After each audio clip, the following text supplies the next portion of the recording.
Hey everyone! Today we're diving into one of the trickiest but most rewarding mods in any tech-heavy mod pack, Applied Energistics 2, or AE2 for short.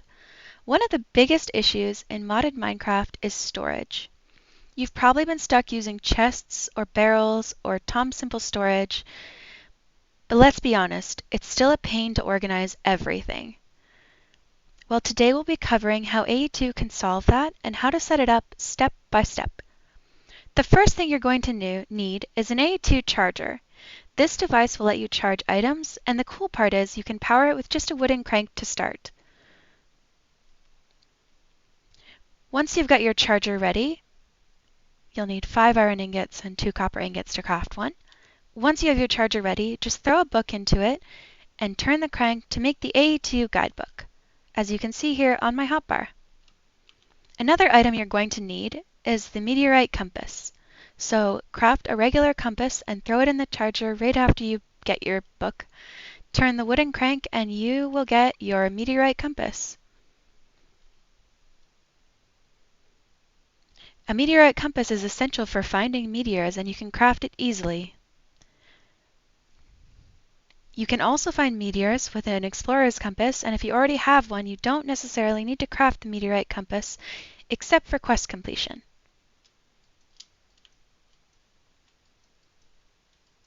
As you can see, there are no meteorites around me. There is one in that direction, though, if I go further. As I've already found a meteorite, all I have to do is teleport to the waystone that I placed down. And this is what it should look like a giant meteorite landed in the middle of the terrain. When you get to your meteorite, all you have to do is dig down from the top, and inside the middle and the center of the cube, you're going to find a mysterious cube. I'll show you what it looks like. This should be placed right here. And when you break it open, you get all 4 of the presses that you can find on my hotbar. Also down inside the meteorite, you'll find 9 Certus quartz blocks, ranging from chipped, flawed, flawless, and damaged. Flawless is obviously the best.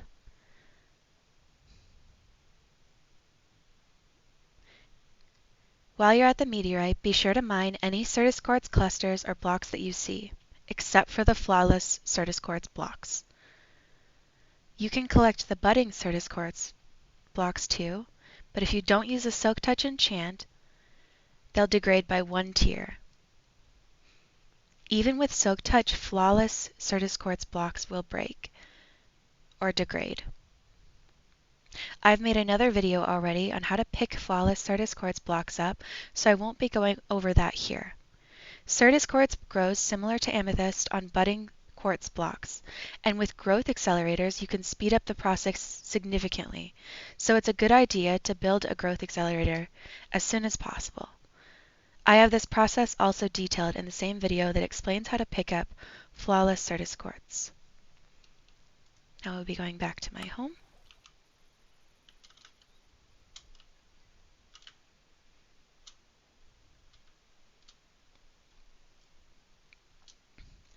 Once you've got your 4 presses from the mysterious cube and the meteorite, you'll need to make an inscriber. This machine will allow you to craft the different types of processors you'll need for the AE2 system. The inscriber is a sided machine, meaning you'll need to insert items from the right spots. Top or bottom inserts go into the top or bottom of the machine, whereas to the left or the right, items will go in to the center. To craft an inscriber, you'll need 5 iron, 2 sticky pistons, and a copper ingot in a crafting table. You can duplicate the presses for the inscriber by placing them inside the inscriber with a block of iron, so you don't have to go find more.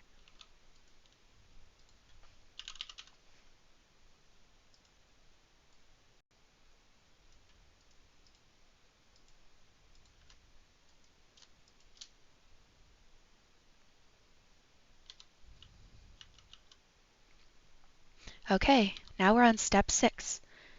This is explaining matter energy.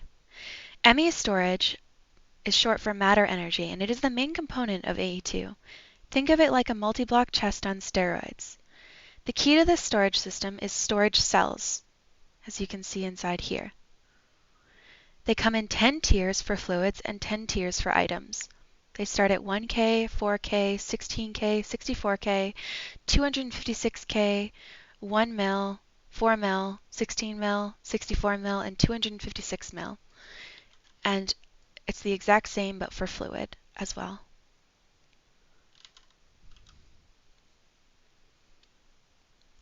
These storage cells can only ever hold 63 types of one item, no matter what the size is. So the sizes are the amounts of those 63 items inside. So a 1K storage cell can hold 63 items or 63 types of wood, oak, spruce, so on, but it can hold 1,000 of each of these 63 types of wood, or 1,000 altogether. You'll need to put these storage cells inside either an Emi chest or an Emi drive. Here I have an Emi drive. Emi chest is right here. This is how you craft an Emi chest. Requires 2 glass, an Emi terminal, a Fluix Emi glass cable, 2 iron ingots, and a copper ingot. To craft a drive requires 2 engineering processors, which are crafted in the Inscribers, and it requires 4 iron ingots and 2 Fluix cables as well. The Emi chest works like a normal chest where you can see and interact with items. You'll get much more out of an AE2 by setting up an Emi network using an Emi drive. The backbone, or heart of your network, is the Emi controller, which connects all of your devices together. Without it, you can only have 8 devices connected at once, but with the controller, you can expand your system and organize your entire base's storage like never before. Emi networks run on channels, and each controller emits 8 or 32 channels, depending on the setup. Do not use an energy acceptor. It's not required for the AE2 system. Use Emi controllers instead. You can power the system with magmators from Powah, solar from Tech Reborn, or power from any other mod in your Modpack, but please do not use the power generators from the AE2. Here I am using quantum solar panel from Tech Reborn.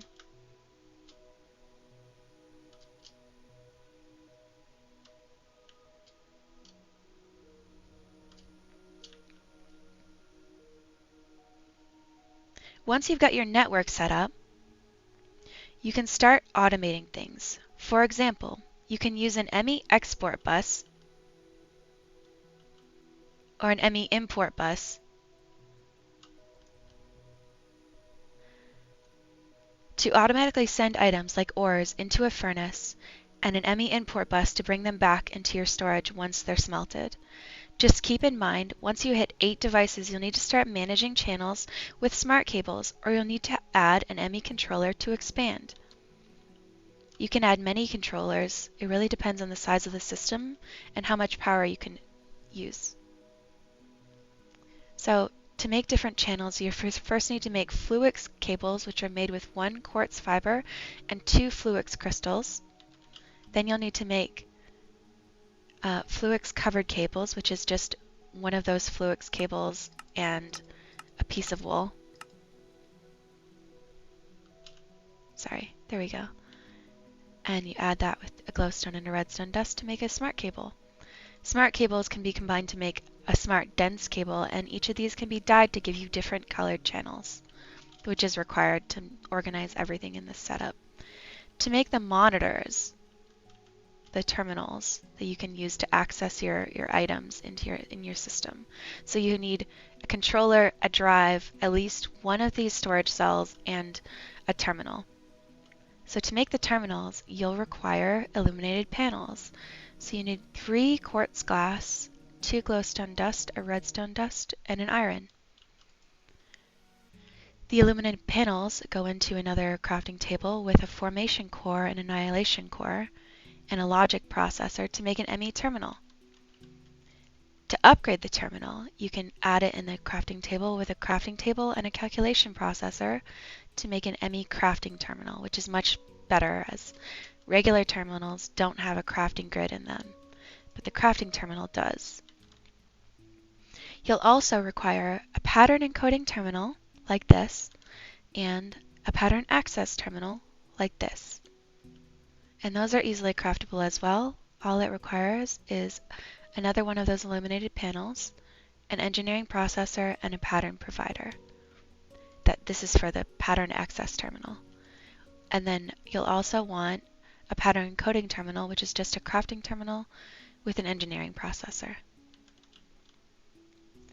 To make a drive, all you need to do is make a 1K storage component with 4 Certus quartz, a logic processor, and a redstone dust. A logic processor is made by taking a printed logic circuit and a printed silicone circuit and adding a redstone dust together in an inscriber. So 3 of these 1K storage components makes a 4K storage component, and 3 4Ks makes a 16.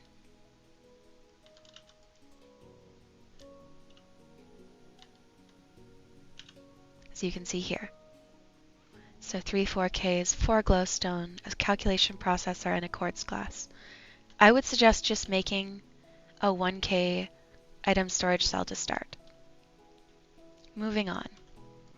So we already discussed import buses. Import buses import things into the system and exports things out of the system. A storage bus is really useful as it can turn any barrel or crate into storage for your AE2 system. So if you connect this to your Emi controller with a Fluix cable or a smart cable, you can use a barrel as storage still, which I would suggest for anything that doesn't stack in your Emi system, such as weapons or tools or armor, anything like that. It's very easily craftable. All you have to do is first craft an Emi interface with 4 iron ingots, 2 glass blocks, a formation core, and an annihilation core. And then you need a sticky piston and a regular piston. You can also, you're going to want to, for autocrafting, craft a molecular assembler, which is 4 iron ingots, 2 quartz glass, a formation core, annihilation core, and a crafting table. And then you also want a pattern provider, which is a formation, annihilation, 4 iron, and 2 crafting tables. We already went over this recipe, sorry, but 4 iron ingots, formation, annihilation, 2 glass blocks to make an Emi interface. Another machine or block that's really necessary in this pack is the Emi I/O port. It requires 2 Emi drives, 3 glass blocks, a Fluix glass cable, and 2 iron ingots and a logic processor to work. And what it does is it empties drives. So you can place a full, say for instance this 1K storage cell was full, you can place the storage cell into the Emi I/O port and it would empty and then go into the other side, and all of the items that were in here would go into the other drives that were in your, or the other item storage cells that were in your drive. So it can be really, really useful if, say for instance, one of your storage cells is full and you want to empty it and replace it. All you have to do is put it into the Emi I/O port. Another block that is incredibly useful is the cell workbench, which allows you to format cells, storage cells, so that you can have one type of item in your storage cells. So 1,000 of one item instead of 63 types, you could have one type. It's made with 2 white wool, 5 iron ingots, a chest, and a calculation processor. And I've placed one down over here. So if I wanted to format this drive, say for instance this 256 mil drive, and I only wanted it to have wood in it, what I would do is put it in here, grab some wood, say for instance just these types, I guess, and then throw it in here. This cell is now formatted, so the only thing, it's partitioned, I guess is the word you would use. So the only things that will go into this drive are those 4 types of wood. And then I can just place it back into the drive. This is really handy for when you have a lot of a certain ingredient or item and you want to just keep it in one item cell organized, as you can see here. I have set it so only those 4 items are in this cell. And those are the 2 blocks. Other blocks you'll also need are crafting units, which require 2 calculation processors, 4 iron ingots, and 2 fluix glass cables, as well as a logic processor. They're required to make crafting storage for Autocrafting, which I have set up over here. So you have the crafting unit and then whatever storage component you want. I have 256 mil storage components, so that's why they're purple instead of orange. You can also make crafting co-processing units. I have the max size ones right over there. They're the ones on the bottom. Okay.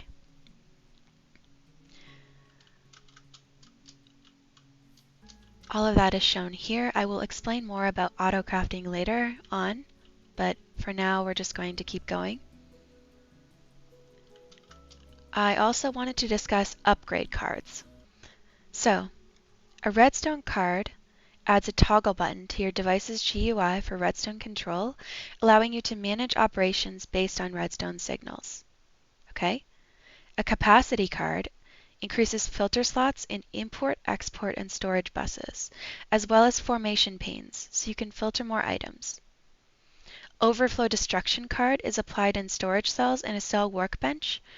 It deletes incoming items if the cell is full, even if other cells or other sections have space, preventing overflow. The fuzzy card allows you to filter items by damage level or NBT data. It's perfect for handling tools and weapons, destroying them if you want, letting you either delete damaged ones or keep the ones that are in better condition. An acceleration card is by far my favorite. It's useful for speeding up import and export buses, assemblers, inscribers, whatever, which allows them to move more items per operation or craft or process items faster. The inverter card flips the filter logic, turning whitelists into blacklists for items you want excluded from your system. The crafting card allows devices like import-export buses to send crafting requests to your Autocrafting system when items are missing. The equal distribution card splits storage cells into equal sections, ensuring no single item type monopolizes all of the space. Energy and advanced energy cards boost the energy storage of tools like wireless terminals, letting them run longer before needing a recharge. Each card adds flexibility and efficiency to your AE2 network, helping you fine-tune your setup to fit your playstyle. Mix and match cards to customize your system's performance and get the most out of Applied Energistics 2. AE2's Autocrafting system lets you automate crafting complex recipes, saving you time. We're going to go over it right now. Here I have set up the most expensive AE2 system that I would ever personally use. First off, you need a crafting co-processing unit, at least one of them. And I would add on crafting storage as well. It will make things go faster. I would have more co-processing units than just one if you're going for a better setup, as this will have more processes going at the same time, like the ability to have more processes going. Here I have set up a full set of 14, I believe. Yes, 14 CPUs going. A crafting CPU is a multi-block structure that handles crafting tasks. Adding crafting coprocessors increase the amount the pattern provider will give to a machine or more. This is a crucial step for when you want to automate multiple furnaces, for example, at once with the same pattern provider. I only have each of them doing one machine right now, but you can have one pattern provider, as I'll show you here, and multiple machines. So say for instance a furnace. I'll just do an electric furnace. You can have it set up like this.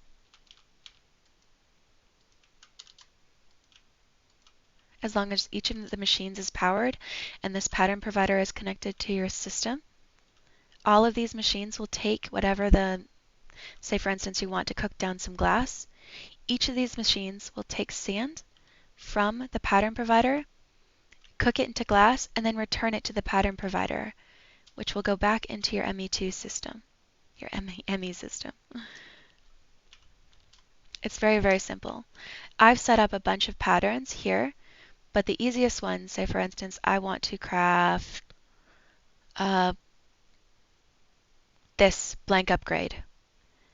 I want to set it to Autocraft using my system. So it's a crafting table recipe, as you can see here. And I'm going to take a blank pattern, and this is in my pattern encoding terminal. And I just set it up so it will put the pattern onto this drive. And see here, it's selected a crafting pattern on the side. Now the blank upgrade pattern is now on this crafting pattern. And if I want to place it into the proper place, I will go into here, into my pattern access terminal, and find the crafting section, which I believe is here, but it's not named. I should have named it properly. But it can go into any of these blocks, like that. This is my auto-crafting setup. Each of these molecular assemblers works as a crafting table, except that it's connected to my AE2 system, and it will craft whatever I tell it to. So for instance, this one here can craft these 3 recipes, and it's using the 3 molecular assemblers that are around it to craft them as fast as possible. So if I wanted 1,000 of these blank patterns, all I would have to do is queue it up in the system. I don't believe I have the stuff for it in here though. I could hit craft, I could hit 1,000, but let's just do 10 for now. And hit next. I'm missing the backpack tanks and the chests. I don't have them set to autocraft, but I can set them to autocraft right here. Either way, let's make it do a chest. Okay? Any wood chest. There we go. And then that oak chest recipe will also go into one of these pattern providers. There we go. Now I'm going to make 10 oak chests in the system.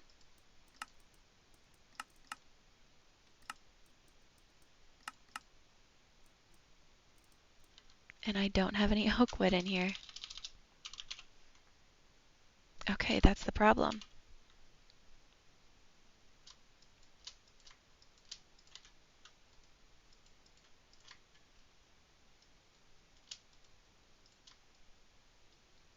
There we go. Now, if I wanted 10 chests, and it's going to take 80 wood, it's going to craft 10 chests. It says 116 bytes used. And it's going to go, there we go. Look, instantly created all the chests I needed. Adding crafting coprocessors increase the amount the pattern provider will give to a machine or more. This is a crucial step for when you want to automate multiple machines, right? So each crafting recipe needed adds 1 or more bytes depending on its complexity. Most recipes won't take many bytes, but crafting something in bulk can hit millions of bytes at times. So there's definitely some crafting trees in this game where one item will require hundreds of different other crafting recipes to be going at the same time. Say for instance I wanted to craft a 256 mil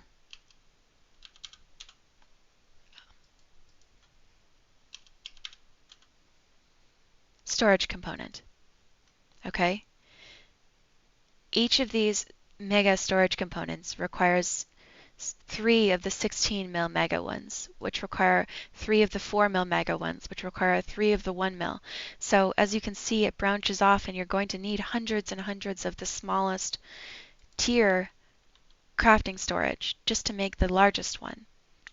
And if you have a very small crafting system and you want it auto-crafted, it's going to take days to do that. So it's best to have multiple crafting CPUs that can work independently for multiple orders or machines. It's the same as storage cells. When you want to uncraft these, this also works with patterns. You accidentally crafted, so say here,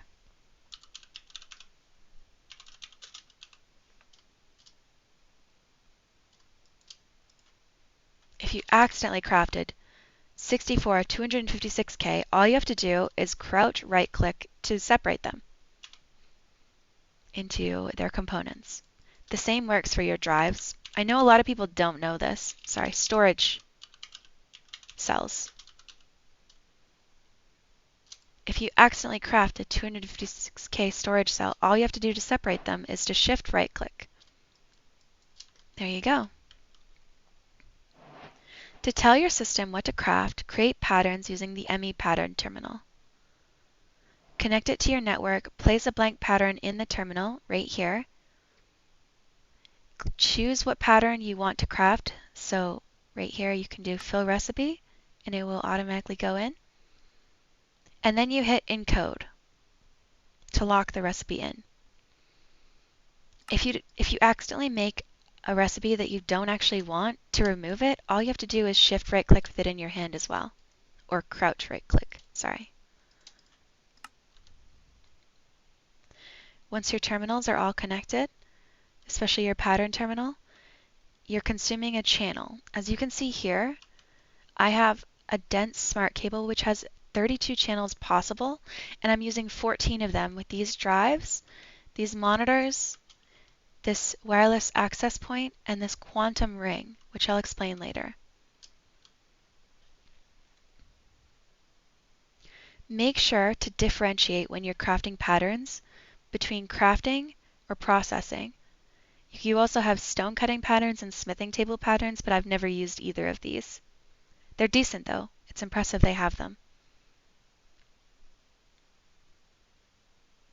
Processing patterns are the patterns that you would use to send to a machine, such as these ones.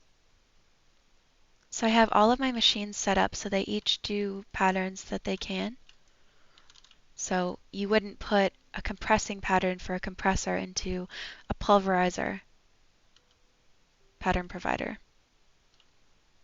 And as I explained earlier, you can have a bunch of the same machine around one pattern provider, which is actually more ideal than what I've done here. This is just for demonstration purposes. So now that you've crafted your patterns, it's time to set up a system to actually craft things. To do this, you'll need a molecular assembler and an Emi interface. So the molecular assembler is right here, which I already explained how to craft it, but this is the recipe. Now that you've created a pattern, it's time to set up a system to actually craft things. To do this, you'll need a molecular assembler and an Emi pattern provider. The molecular assembler is the machine responsible for carrying out all of the crafting recipes.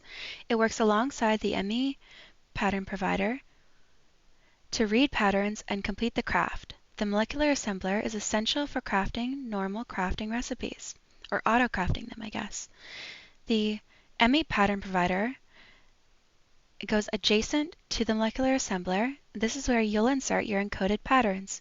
Once a pattern is in the interface or in the pattern provider, your AE2 system will automatically recognize the recipe and begin crafting when requested. Here I have set up just an Emi pattern provider and all of these molecular assemblers, all 5 of them. And if I requested, say for instance, polished andesite blocks, I have to make sure there's polished andesite in my system. And here I will just throw it in. And then I can request polished andesite. Oh my goodness, mouthful. Here. And here you can see it's actually crafting the polished andesite in front of your eyes. Now you can upgrade them if you add in acceleration cards to make them go faster, but as you can see, they're pretty fast by themselves.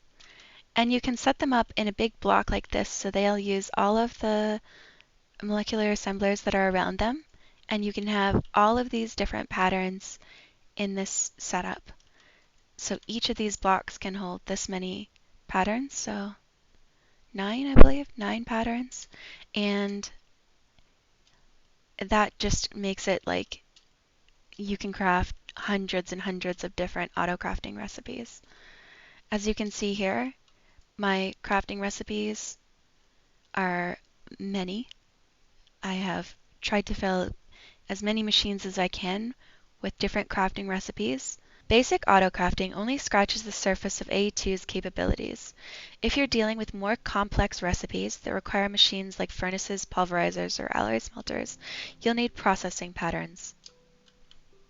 Unlike normal crafting recipes, these recipes tell this specific machine rather than crafting them in the molecular assembler.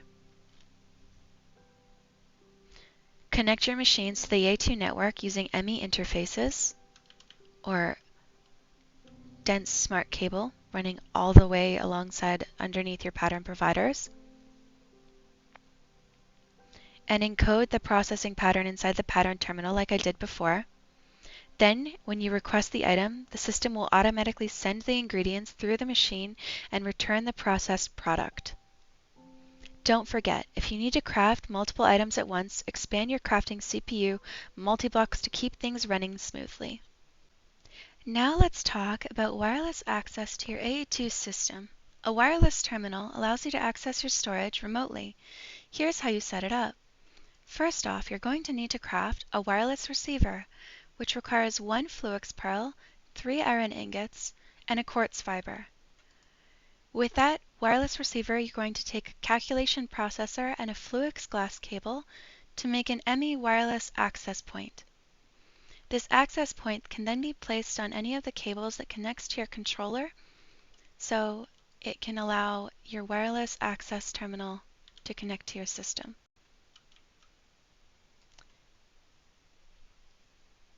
The basic wireless terminal that you craft can be upgraded to a wireless universal terminal, which lets you switch between different functionalities like crafting and inventory access. And it can be charged just like any other powered item. First off, we're going to make a wireless terminal. Taking another wireless receiver, such as one we just crafted, an Emi terminal, which we crafted originally, and a dense energy cell, we can make a regular wireless terminal. As you can see here, it's unlinked. To link it, all you need to do is take your wireless access point and place your terminal in the right-hand side. An upgraded wireless terminal would be a crafting terminal. Wireless crafting terminal. That requires a wireless terminal, a crafting table, and a calculation processor. To upgrade this again, we can make it into a wireless universal terminal, which is a crafting terminal and a wireless pattern encoding terminal together in a crafting table. To boost the signal of your wireless receiver so you can connect to it from further away, you can add wireless boosters. They require 3 iron ingots, an ender dust, and a Fluix dust, as well as a Certus quartz crystal. They get placed right in the center of your wireless access point when you click on the inventory, and you can add 64 of these to increase the range. The base range is 16 meters. A fully upgraded wireless boost access point has 64 wireless boosters in it and a range of 528 meters.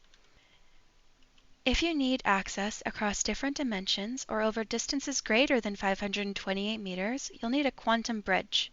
This multi-block structure consists of 8 Emi quantum rings and an Emi quantum link chamber. But that's not all. You'll also need quantum entangled singularities. To create these, detonate TNT next to a singularity and an ender pearl dust.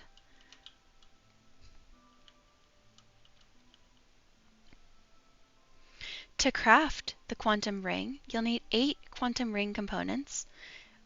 One of these components takes 4 iron ingots, 2 logic processors, an energy cell, a Fluix dense smart cable, an engineering processor. The center block is 4 quartz glass and 4 Fluix pearls, and that makes the chamber. You place the quantum entangled singularity inside the quantum link chamber. To make a regular singularity, all you require to make is a matter condenser, which is 4 iron ingots and 4 glass blocks and a Fluix dust in the center. And you feed it either cobblestone or a lot of any block you have. I know a setup with water works really well, and that will craft a singularity for you. You also require a 256K Emi storage component inside the matter condenser. So this might take you a bit. I wouldn't suggest it for early game. To make sure the entire thing works, you have to chunk load it, either using the chunk loading option in your map. Once you claim an item, claim an area, you can chunk load that area by force loading it in your map settings after you've claimed it. Or you can make a spatial anchor. A spatial anchor requires 3 spatial pylons, 2 Fluix glass cables, 2 iron ingots, an engineering processor, and a 128 cubed spatial component.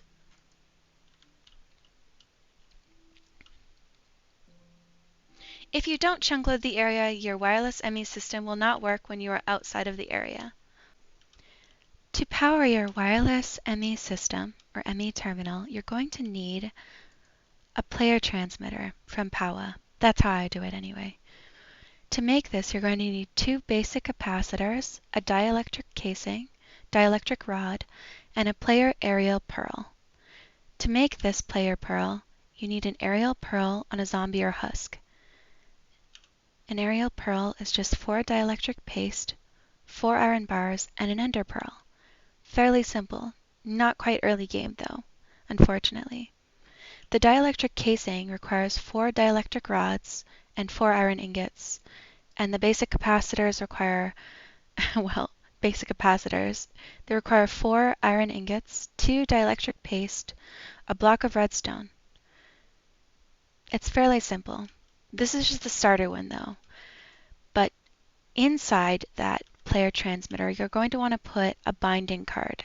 A binding card is made from a blank card, which is made from 2 dielectric rods together. It also requires 2 redstone dust and a rotten flesh to make. You right-click on an Enderman to bind it into a binding card, dimensional, which allows you to use this over in any dimension you're basically in. When you get the binding card, you're going to right-click the air to bind it to you. So say for instance I make one right now. Okay, I have this. Say for instance I already clicked on an Enderman because I don't have one right now. Have this in my hand. I right-click and now it is bound to me. This means that this player transmitter will only work for me.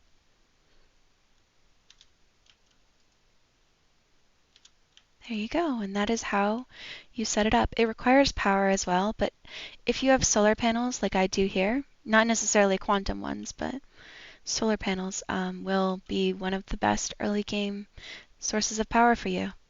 Solar or magnators are what I would recommend to start.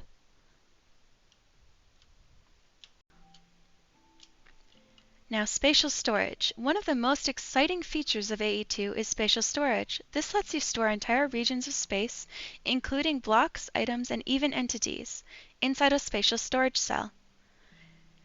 Essentially, you can take a chunk of the world and store it digitally to release it later. How cool is that? For the smallest spatial storage setup, as you can see here, it requires 6 spatial pylons, a spatial I/O port with a 2-cubed spatial cell, and an energy cell, as well as a cable. I'm using a white Emi smart cable here.